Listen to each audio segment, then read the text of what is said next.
Alright, so in general, we can mention like three big umbrellas in general, yeah. So one would be resource, all right.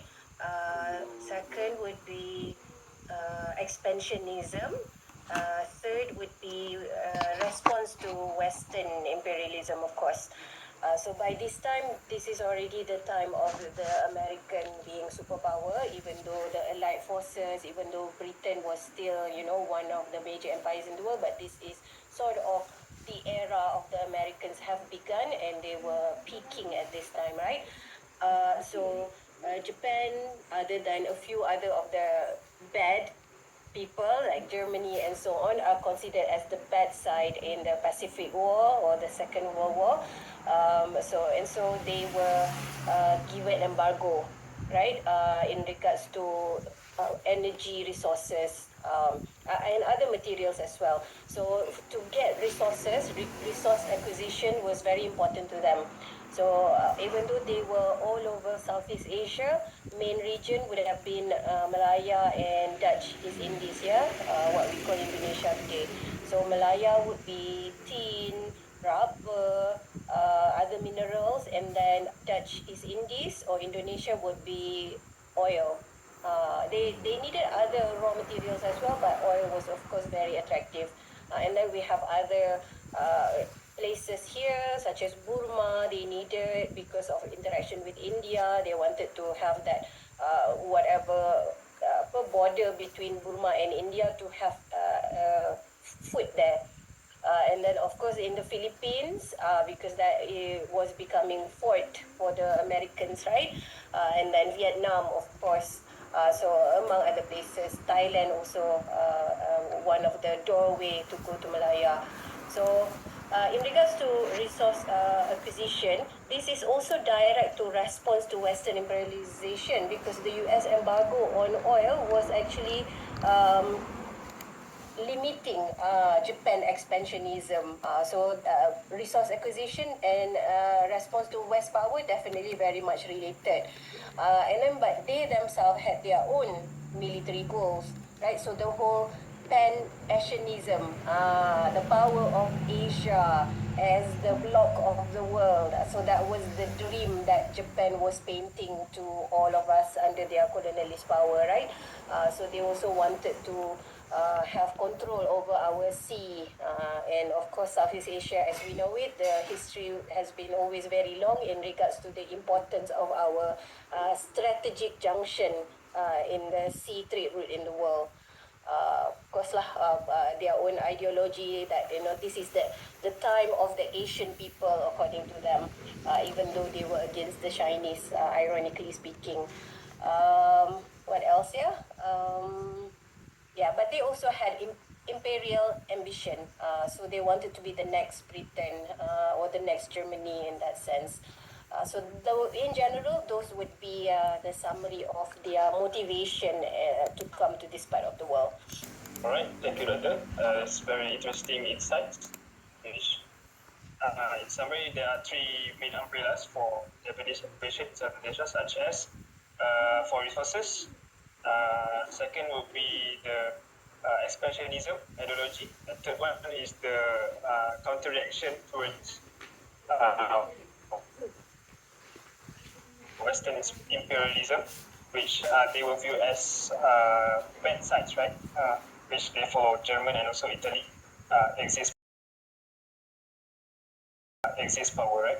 So basically, those are the three main reasons for Japan occupation of Asia. So I think we move on to the next question. So which countries in Southeast Asia were most affected by Japanese occupation, and how did the occupation impact them differently? Okay. This is also good, yeah.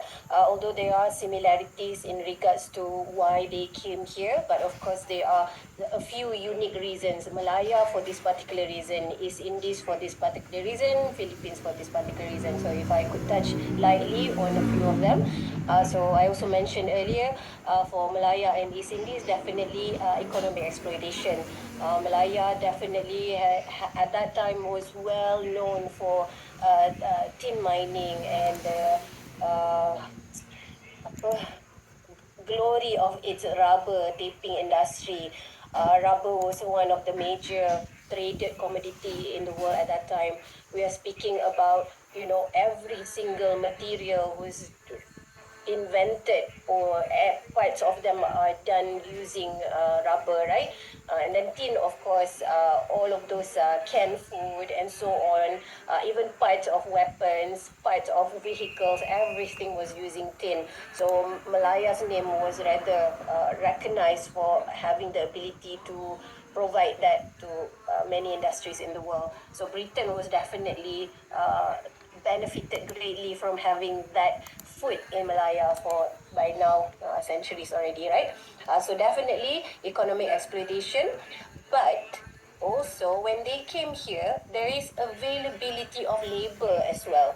The Chinese and the Indians were already here for some time by now, right? From 41 when the Japanese arrived, the Chinese and the Indians already knew their industry, already knew what they were doing for generation and generation. The system was already there. So the Japanese inherited free labor in that sense, or free systematic labor. So training did not have to be done that extensively.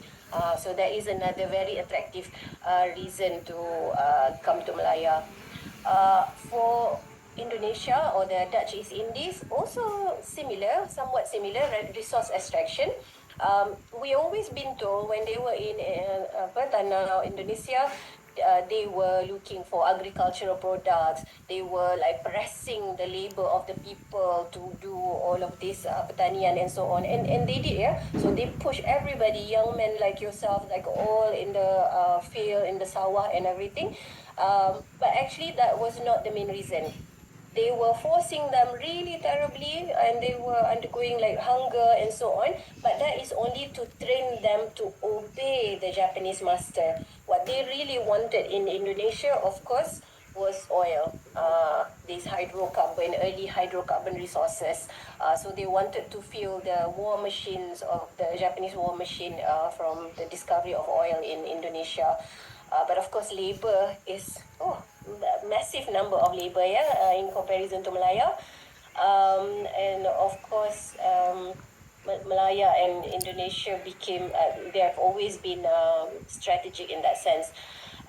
If we move on to the Philippines, there is that military significance, again due to location. So the Philippines is over there. So already this massive network of islands which are perfect. Up until now, it's still major military ports. Yeah, many of their islands are still, infantry and so on. So even the Japanese recognize that. So this helped them for their guerrilla warfare, right? So to predict the coming of the Americans or the Allied powers. So the Philippines were also very strategic to it's like an island of fort.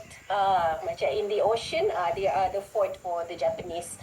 And then we mentioned earlier Burma, right? For again strategic importance because it's a gateway to India, which is key, like the jewel of the British colony. So and again, forced labor, huge number of labor is already there because of the border between India. What else? Other countries, Vietnam and Thailand, probably uh, similar purpose, similar motivation, similar impacts as well.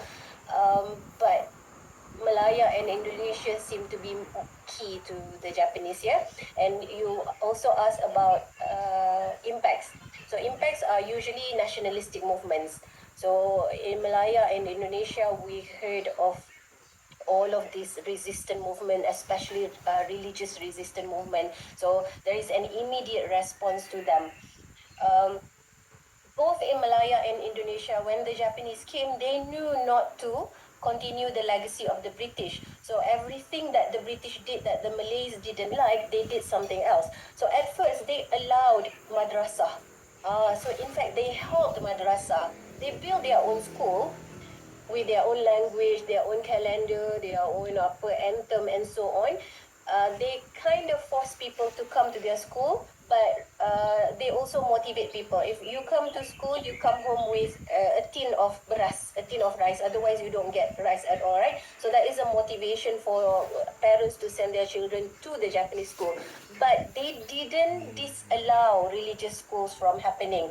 So many of the religious movements started to gain confidence. During the British time, previously 1910s, 1920s, 1930s, the Malay elites that were negotiating or resisting with the British, they didn't bersepakat dengan golongan agama sangat. The religious groups were sort of marginalized. But during the Japanese time, they got their confidence, they got their recognition. But that is the first few years lah of the Japanese occupation, and then they realized, these young men are really resisting. They don't care about their life and so on. And then fatwa even came out that fighting the Japanese is a jihad, and if you die, you are a shahid. Fatwa already came out at that time. In Indonesia, Soekarno asked for the help of, what is this Kiai's name? Very respectable scholar, Ash'ari, I think, Kiai Ash'ari, to propagate this fatwa, and he did. And then most young men would actually take up on the nationalistic uprising. So in all of those countries that we mentioned, the direct impact, the first direct impact will be forced labor, and then of course their economy, livelihood depended completely on the Japanese, and then thirdly, nationalistic. Yeah. Right. Interesting. Which you mentioned about maybe the most prominent part that we can see the have a huge impact towards because of Japanese occupation is Malaya and also Dutch East Indies, right? So and among the impacts are related to forced labors and also forced. It's about the military and also the rise of nationalistic movement. So I think very good insights, especially regarding the also you mentioned about the Philippines, right? The importance of the area regarding the World War II to fight against US. So yeah, I think we all have good understanding about the impacts, specifically for certain areas, right? So yeah, I think we can move on to the next question. Which is how do modern day Southeast Asians perceive Japan as a nation given its historical role during World War II and its current role as an economic partner? Okay. So while we have moved on from that particular time, the history is not that long ago. So it's only a matter of 70 years story, not even 100 years, right? So for some people who have immediate relationship or connection to the events, it can still be very painful. But that said, Japan had actually taken up on themselves to ensure there was public apologies. I remember these public apologies were like the guilt that they carried went on up until the 90s. So 90s was from 1940s to 1990s. It's a long time, right? But 50 years of time, they were still carrying that legacy of apologeticness. So even as a child at that time, as a young teenager, I remember a discussion about how their prime minister or their foreign minister would recognize the bloody history and to ensure that it's not something that we want to look back again, especially when it comes to North Korea being a threat, right? So always when North Korea is doing some sort of exercise without getting permission of South Korea and Japan, Japan would take up the buffer roles, like this can be done without having conflict or international conflicts happen because of the history that they impose on Southeast Asia. And then by 1970s, they were championing the Industrial Revolution, the Asian Industrial Revolution. Yeah, it infected most parts of Asia, but they were the champion. And in 1980s, they were the economic superpower. And then we had under Tun Mahathir during his first tenure. He started as the fourth Prime Minister in 1981. By 1982, he already created that, apa nama tu? Apa pandang ke timur, apa apa English dia apa? Look is Look East, right? It's exactly literally like that, right? The Look East policy. Let me check. I think that's what it's called because Malaysia's Look East policy, correct? Because I remember in 2022, it's the 40 years celebration of the Look East policy. And I remember their ambassador in Malaysia came to my, at that time I was working in a different university, came to celebrate the 40 years Look East policy.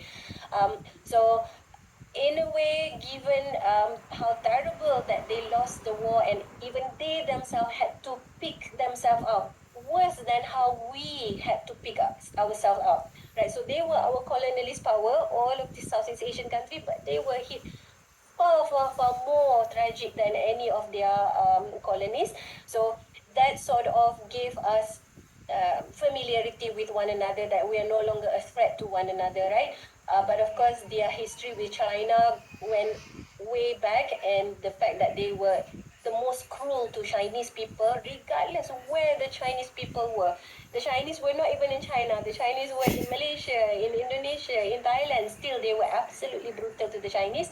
And so the relationship was still very, how to say, suspicious for many, many years. So some of, if there is a Chinese who was a kid at that time, they must be really old by now. They would still be very angry when anything Japanese would be mentioned of. But throughout time, when older generation have departed, younger generation don't feel that sense of too much of a sensitivity or sentiment, then most of these bloody histories would just be looked at to learn from rather than to be angry about. But by now, most of the relationship would be positive, you can say, and they have not shown to be a threat. And in fact, when we had that election in 2018,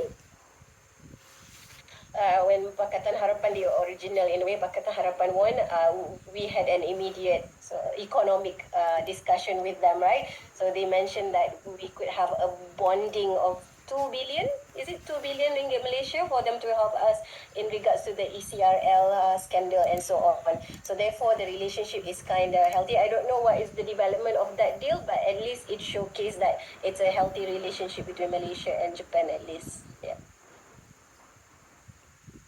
Thank you, Doctor, for the comment. But I think in general we can summarize that basically the relationship between Southeast Asian country and Japan is currently is good condition, right? I think we can say, I think good to say that. But except for the Chinese people, because of the brutality that Japan do towards them in the past. So, but in general, we can say Southeast Asian country view Japan as a giant economic countries, and also basically we tend to we regard Japan as a role model for us in terms of development in technology and also economy.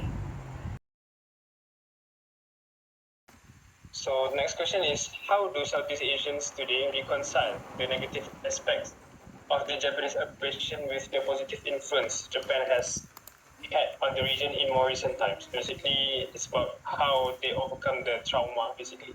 Okay. Yes. All right, so I guess this is direct continuation from our earlier discussion. So other than the fact that post-colonialism, after the war, the world has calmed down. Majority of the countries have achieved our independence. We were very much focused on internal politics as well as border security, right? Because at the end of any war, you're scared, oh, something is going on, something is boiling again. And of course, at that time, civil war, right? At the brink of civil war, we really thought that civil war was going to be physical and so on. So everybody was actually, all right, we got our own country, we focus on internal politics, and even that was messy, right? So even our country, we faced decades of uncertainties with the threat of communism. Communism was always in the jungle from 1948 to 1974. It was always a threat. So with that busyness, we were just so busy building our countries, protecting our countries. In that sense, and then the opportunities that industrial revolution brought. This was the third industrial revolution, I think. So we were building factories. At that time, say now already Zaman Tun Razak, for example, factories were the focus. Felda was, the plan, the long plan in which it was an impressive plan actually indeed. So by 1980s, construction and so on. So this was the time of business focus, building our country, creating job opportunities, sending our youth to get certificates and education and degrees and so on, and then bring them back to teach our younger generation. So very busy, yeah, especially Malaysia, Indonesia, I think Vietnam, Thailand also is fair to say like that as well. So other than busy building our own country, we also have ASEAN, right? The conception of ASEAN, the Association of Southeast Asian Countries, not just relationship with one another to ensure that whatever turmoil that is happening in China, India, whatever Central Asia, Afghanistan, whatever lah kan, we are well aware of, and we should always be opportunistic in helping each other. So we should always be in a symbiotic relationship. But ASEAN itself, we also have multilateral engagement with others. So we have ASEAN relationship with Australia, ASEAN relationship with Japan, right? So the ASEAN and our multilateral engagement included Japan, and we have allowed them, and they have also allowed us to participate in few economic engagement, and education engagement as well. So these all contributed to the collaborative efforts, right? So when you have a superpower friend and your friend have a superpower friend, it only creates a strong network to maintain stability, physically speaking, as well as economically speaking. So there is a lot of strategic partnership in that sense, to tell the other mega superpowers that Southeast Asian countries also have, powerful allies. Even though it might not be military, it can be economic superpower. But there is also a lot of educational exchange as well. Yeah, scholarship, educational programs. Many other countries also look into the dasar pandang ke timur and actually send their youth to further their studies in Japan as well. Government sectors also send their staff to do attachment, 6-month attachment in many industries in Japan. So there is a lot of that kind of educational exchanges, which of course help the perception of one another when they think of us or Malaysia or Indonesia, and when think of Japan, it's already in this current definition rather than a definition from 70 years ago.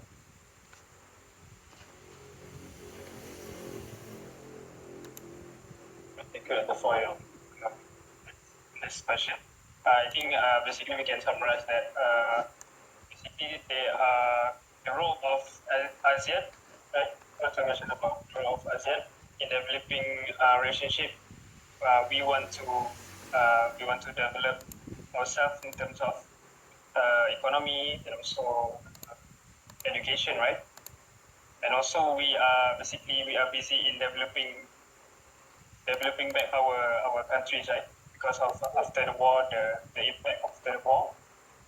And also basically we deal also with internal problems like communism, so we don't really focus on Japan, and we also know that Japan has lost the war, so basically they are no longer the threat towards our country.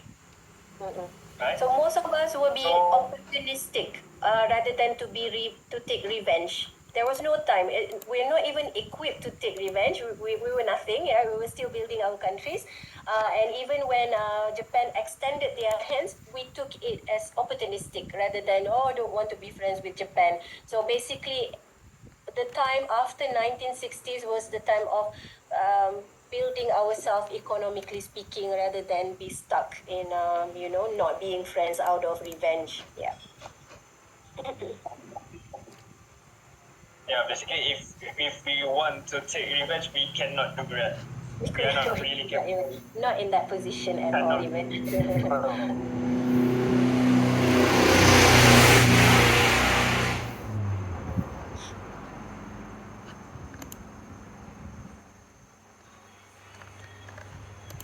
We okay? I think my connection is not that good. I think it's intermittent now. Alright, so we come to our question. So the Japanese population on the culture, is it okay with that? Hello? Can we continue? Yes, please. Okay. Okay. Can you discuss any lasting impacts of the Japanese occupation on the cultural or social practice in Southeast Asian societies today? So basically, the impact towards Southeast Asian society in terms of cultural aspect. Probably the impacts are rather sporadic. So I don't think there was a direct impact due to their colonialism. Most of the assimilation of culture that we see today is due to current days, yeah, because of entertainment, anime, manga, basically the entertainment industry. And then because tourism has become an industry as well, and we have the capacity to travel. But to say that there is a legacy of the Japanese occupation directly into our lives, at least I'm not aware enough, because their language did not survive, right? Their calendar that they introduced, even they themselves in their country don't use that new calendar that they introduced. No national anthem, religion, no. The way we behave is still our culture. So I heard that there were a few words that in Indonesia that they still use, but even that is arguable. So they said there is certain terms that is Japanese, but other than that, there is no long-lasting impact other than the impact of the war, and we don't want to come back there, right? So other than war memorials, other than the history itself, all these documentaries, legacies about the wars, other than that, I don't think they impacted our culture directly. I don't think so. And social practice, no, I don't think so. So basically, most of the Japanese culture that they intended to put upon us during the World War II basically no longer survive. But Yeah, it didn't survive. So my uncle, for example, my father, he was born during Japanese occupation, so he was a baby, right? So he didn't remember anything at all. But the brother was already Darjah Satu at that time, so he went to Japanese school. So every day he would sing the national anthem. He was already able to communicate in Japanese, because you're such a young age and you already brain washed like that. Of course, it's easy for you to absorb it. But because they are here for such a short period, yeah, it did not last. So the moment they went back, all of this were forgotten. Now you go back to the Malay school, to the English school, you forget all of this. So none of it lasted in our social practice. oh yeah, basically because of the short period of time they occupy us. So basically because of that, there is no longer lasting impact during the World War II. But the impacts were brought during after World War II, which is through entertainment, like food culture, right, sushi and everything. So that one Yeah. is just a global phenomena, right? So that one everywhere in the world, they had the J-pop for a while in the 2000. Before the K-pop, it was the J-pop, right? So even Americans had that fever for a while.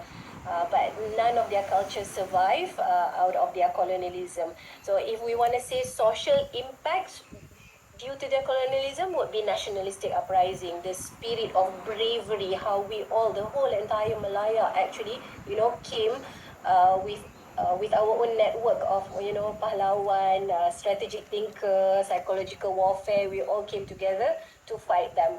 But whether we embrace their culture or not, I don't think so. Yeah.